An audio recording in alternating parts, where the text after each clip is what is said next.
they have got blubber. And blubber is made of fat, and there's two types of blubber. There's structural blubber that gives them their lovely shape, and then there's the energetic blubber that fills in the spaces that they use for energy. So when they consume fish, their body converts it into either the structural or the metabolic blubber, and they store it. Many of our contaminants in the oceans like fat. They're called lipophilic, and they store in the fat reserves of the whales, the dolphins, and the porpoises, seals and sea lions as well.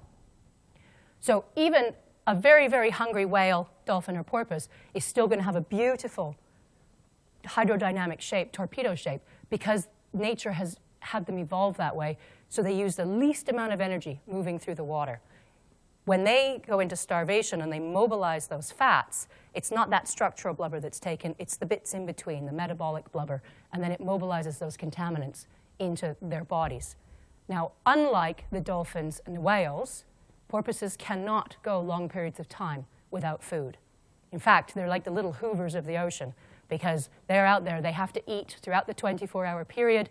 If a porpoise goes a couple of days without food, that's pretty much the end of that individual. They simply cannot withstand long periods of starvation or reduced nutrient intake. So the minute they start to get a bit hungry, if they start using that metabolic blubber, it starts mobilizing those contaminants. And depending where they are in the world, it can have some very negative consequences on their health.